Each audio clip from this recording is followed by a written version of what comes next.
Welcome to Cardboard Box Games. I'm Adam. And I'm Adam. Today we're going to be talking about Some new news. Decks of Keyforge. The ratings that you went through all of our decks. Yep.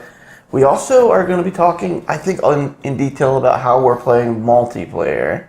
And we did a game last night to refresh ourselves on some of the rules. And then we'll close out with stuff that we've got going on this coming week.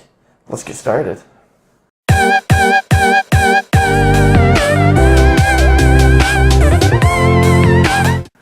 All right, let's jump into our first topic. It's been fairly quiet on the news front this past week. I know they added on a little bit more detail around a few of the things that we talked about last week, but nothing that significant. The biggest news. Okay. Is that they've, on Instagram, they being Fantasy Flight Games on Instagram, have posted a image of a potential new card coming up on Keyforge. That's pretty cool. And this is the creature here. We'll pull it up on the video. I'm saying creature because I feel like this is going to be a new knight or something like that. It feels like it could be Sanctum. Sanctum? Yeah, because the armor. It's like it's got the Sanctum colors. Okay, but another topic around that. So the game came out November 15th of last year. Yes. So what does that put us at? 2.5 months. If this is an image of new cards coming out, when do you think they're coming out? Like, this is super early. Like, it's a single image. We don't have much to go on. Yeah. Just, do you think they're going to release new cards like twice a year? And then, are they... or is they going to be quarterly, sort of, like what Magic does? I feel like probably how Magic does it, maybe. Do you think 4 times a year? Maybe. I still feel like they need lots of testing with these cards to see if they're fair and easy to use, I guess. But yeah, it's hard. It's hard for me to see them getting to a point where they're running 4 new sets a year. I guess I'm running through my head do I want cards that soon? Like, even yesterday when we were playing, there were 2 cards that popped up and well, I've never played with those cards. Those are awesome. Yeah. In our own decks that we've got, I thought was pretty cool. So I'm sort of hoping that what they do is they keep spoiling little bits of things. And then release it 2 times a year. And release it 2 times a year. And I think I would be really happy with that. But to add on to that, I think if the game could get more established where we could play it more often, be able to play competitively more often, I would probably want to do it 4 times a year, if that makes sense. Because Magic, I love the frequency of Magic updates, Magic the Gathering. So anyway, speculations aside, I'm thinking, I guess not speculations aside, my speculation is they're going to release another set, and they're going to do it the right way this time, and they're going to give us little bits of information to keep us engaged until that new set is announced. So I'm hoping for new images. I'm hoping for actual cards that they are building for the next set. Actual cards. Think about, if they, in a month from now, they post a new card for the upcoming set. Oh, okay, yeah. Wouldn't that be awesome? That would be pretty cool. Because you can start getting hyped and excited about that. Still wonder how that's going to work, because we own all these decks, and I'm sure they're going to be playable. Yeah. But are they going to allow Archons from different sets to play each other? I'm really curious about how the rules are going to work. I'm assuming they will.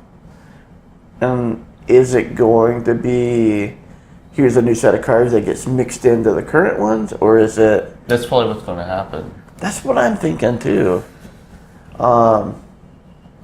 Unless they make tons of new cards. They'd have to do a whole other full set of 300 and some cards, right? Yeah. It makes me curious, the way they're going to do that. So anyway, I think that's it for news for this week.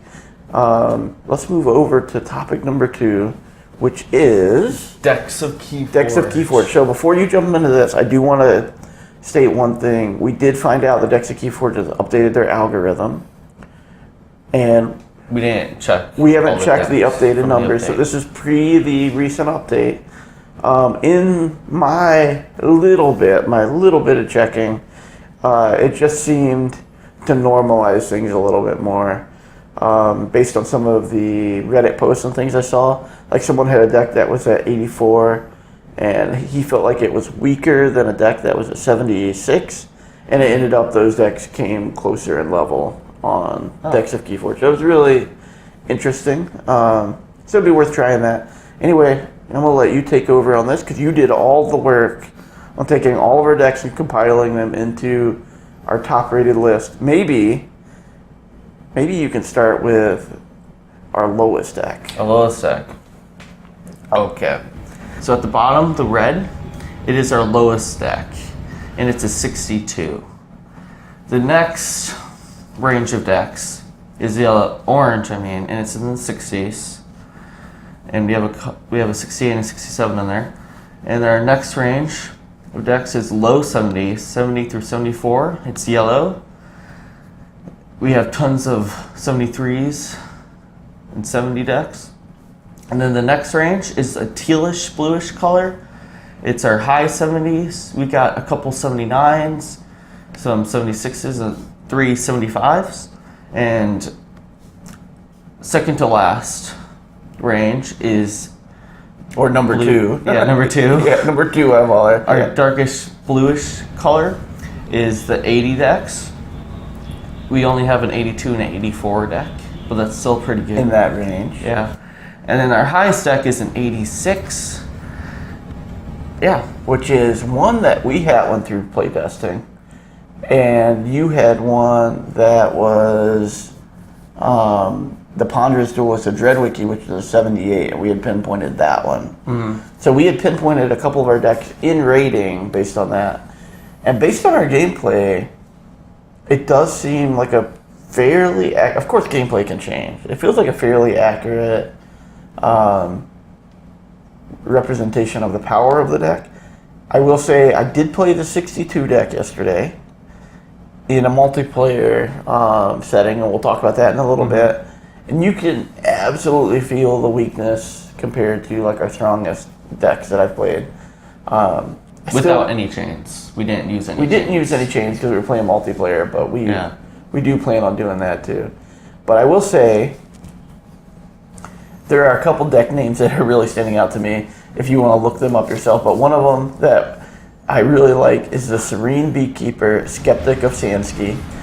I feel like if there's beekeepers out there, they would love to have a deck like that. Yeah. And then the Parent Who Flees from Dirt. Like, that's got to be like one of my favorite names out of all of them. And those, surprisingly, are ranked fairly high. Yeah. And I do want to be honest, like, I played the Parent Who Flees from Dirt, and I wasn't overly blown away by it. Even though I think I played it like one match. I should give that one some more of a chance. Yeah, I think you only played once. Because I think I played it in a multiplayer game that we were trying to do too at that time. I can't remember. It's been a while. All right, so let's jump into. I guess before we jump, is there anything else you got about Keyforge decks of Keyforge? So the bottom white area, that's the decks that we don't have a QR code, like the 2 starter decks we don't have. And the one deck that we're missing the QR code to, and I played it in multiplayer against my dad, and I won. I ended up winning. And I felt like I was ahead the whole entire game. And like I kept stealing everyone's amber. I just felt like in the lead the whole game. It felt pretty strong. I bet that's high 70s, probably, maybe. The problem is somehow we've misplaced the QR code, the Archon card for that one, and we're not sure what we did with it. And it's surprising to us that it's just missing. Yeah. We do have a lot of decks. Maybe we accidentally mixed it in with one of them, but we've been playing a lot of those decks, so we haven't seen it yet. It might have got just thrown away or something, which means we can never play that in a tournament or figure out what its rating is because I don't think we even registered that deck. Which is a little bit I don't disappointing. think we did. I tried looking it up. Yeah, that's too bad. I don't know. I think so. That is an Untamed, Shadow, and Dis deck. That sounds pretty good. Those are like the three houses I'd want to be playing a lot of times if I'm looking for like a controlling matchup, and it felt that way. So let's talk a little bit about multiplayer. And we've been toying a lot. We have 3 of us in the house here that love playing Keyforge, and we've played quite a few multiplayer games now, and we've kind of landed on a rule set that last night I was debating on a little bit, and that was honestly because my deck I think was just weaker than everyone else because I was just playing a deck that didn't do that much stuff. But the idea behind it is you sit in a circle just like you would in any normal game. Play starts, same exact way. Everyone rolls off. First player can only play 1 card. When you do an action, it's targeted to the left player. Yes, except for combat. Combat, you can fight whoever you want, but if you're capturing or you're stealing, it has to be to the person to your left. If you play an effect that makes keys cost more, it has to be to the player to your left. If you do basically anything about like making people skip turns or anything, it always targets the person to your left. What that allows you to do is keep track of like, I'm always stealing from Adam. I'm always capturing from Adam. I always know. And then when anyone kills my creature, it goes back to Adam. So we don't have the confusion on like whose amber that is and who captured what. And but for combat, you can just attack anyone. which is what I did the entire game, is I picked on him for creatures the entire time. Yeah. It didn't really matter. It didn't seem to matter that much. I will say he had 2 keys forged, and the other 2 of us, myself, Had 0 keys. had 0 keys. Yeah. And I literally just did everything I can to keep him locked down, and I couldn't steal much. I couldn't really interact that much. There was 1 card that I could capture 3. There's somewhere I could like steal 1, but it was like 2 cards out of all my deck, and we ended up losing. But I got to thinking about something during that game last night. I want to see what your thinking is to this. What if in a multiplayer game everyone plays with different color amber? Oh, yeah, that could be cool. Like, that would be really interesting. So then you can use your action or your steal or capture on anyone. Yeah. So this was an idea that I had last night, and so basically, like, say you're green amber, and I'm yellow amber, and the 3rd player is red amber, the 4th player is whatever, and I go and I steal the red amber, and I steal it, my red amber would just convert to my yellow amber, so it's just like he loses it and I get a yellow amber. But if I capture it, I'm capturing the red amber, so that I know you stole it from that person, and it will go back to him no matter who destroys that creature. That's pretty cool. There are still some scenarios, like Aether Spider, and there are still some scenarios like, what is that card? Key to Dis. Gateway to a Dis? I think it's Key to Dis, where you tap it and it makes opponents' keys cost more. 3. Yeah. And right now we're playing that as only the left player. I wonder if it would play around if we would have just changed the wording to that to be all players in those situations. I don't honestly know what that would feel like, but I think it'd be cool to try and experiment with that. So that's my thoughts. Have you had any thoughts about multiplayer at all? Do you feel like the way we're doing it now, do you feel it's pretty balanced, or do you think? Well, I feel like just going multiplayer with the worst deck and the best deck and a couple other decks, that's pretty unfair, I think, because some people decks can like mess with other people more, and then other people's decks just can't even mess with them at all, because you barely messed with me. The only thing you really done was capture 3 of my amber. Yeah, and then you made me shuffle it in my deck, so I got it again to capture it again. Yeah. That was all. But that was barely anything. Like, I was just smooth sailing. I got to reap a bunch of times with my creatures, and I got to gain so much amber, I just won right away. It was pretty quick. I felt... And the reason that made me think of that is how well you were doing and how bad I was doing at stopping you. Is so the third player in our game could have had a chance. I mean, I failed. Like, my deck just wasn't... The third player in our game could have had a chance to win if he could have messed with you. Mm-hmm. And instead, he kept messing with me because of where he sat on the table, and I was already the weakest there. Yeah. I'm really, really tempted to try the multicolor amber thing and then make the rule where if something says opponents, with the plural, it's everyone. If it says opponent, it's targeted. So target opponent plays this their next turn. You can pick who that is. Mm-hmm. Opponent's keys cost +3 would be everyone. We would need to figure out the different color amber to make that work. I think that would add a really cool dynamic in there because it's sort of like multiplayer Magic where it's like I can attack anyone. Yeah. The way that we always play, you can attack anyone. You can do anything to anyone. But the cards are worded better to do that, if that makes sense. I understand. Yeah. I don't know, is that something we should try out? I feel like it doesn't hurt trying, and that seems pretty interesting. We do just got to figure out our multicolor amber situation. I mean, we already have the blue amber from the 3D We do have printer. a 3D... I could 3D print some more amber. Yeah, with different colors. That's true. We did 3D print a bunch of stuff before we got a hold of the starter kit. Mm-hmm. And so we have a bunch of blue amber. And I could throw in a different color under a 3D printer over there and get some different colors. Like pink or something. Mm-hmm. I mean, any color works. I think it'd be worth trying, but we're going to run into situations where we're like, ooh, does that card affect everything or not? Yeah. Because we still run into that a little bit now, and I feel like we've made it pretty clear that it's your left person. But there are so many times I want to do something to someone else. Anyway, to close out the video for this week, what's our plans for this coming week? Going to Keyforge tournament. Sealed tournament. Sealed tournament. We are staying behind in the vacation to be able to go do this. And we're going a day late.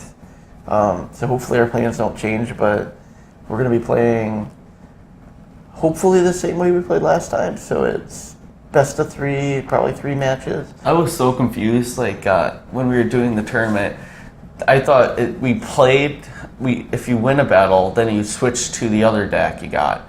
And if you lost, you can choose whatever deck to play. But it turns out for the whole entire round, you have to play one deck. Yeah. And if you lose a bunch of times, if you win a bunch of times, then you have to go to the other deck.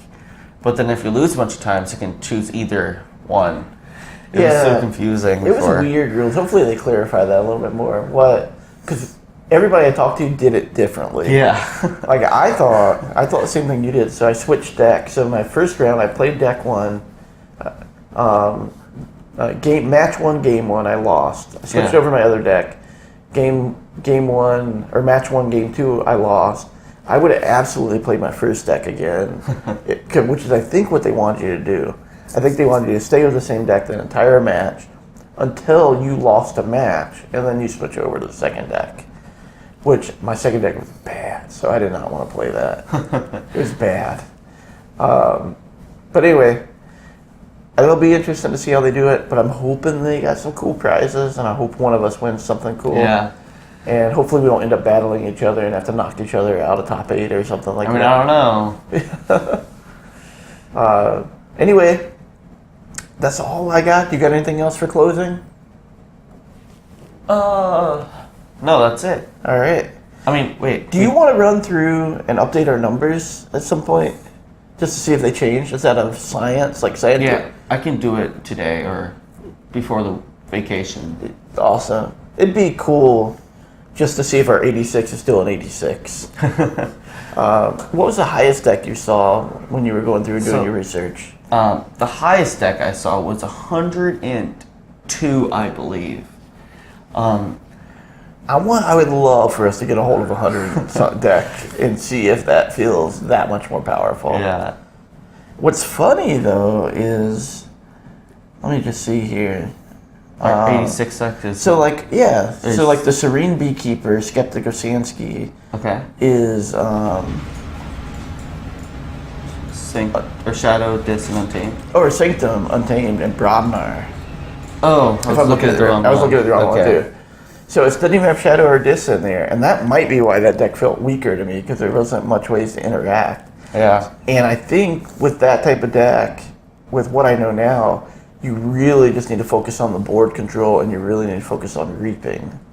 Where Shadow and Dis have much more of a controlling feeling to it. So we should definitely play that again too over the next week to see how that goes. Do you have anything else before we finish off?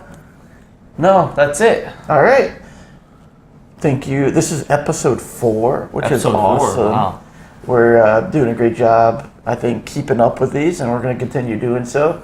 Hopefully some awesome news breaks in the next week. If not, we will talk about our tournament experience and maybe some more multiplayer talk or something. Yeah, that'd be cool. I'm sure something will happen in the next week, though, to even be more conversations, to have more conversations around. All right, everybody. Till next time, keep playing. Gaming.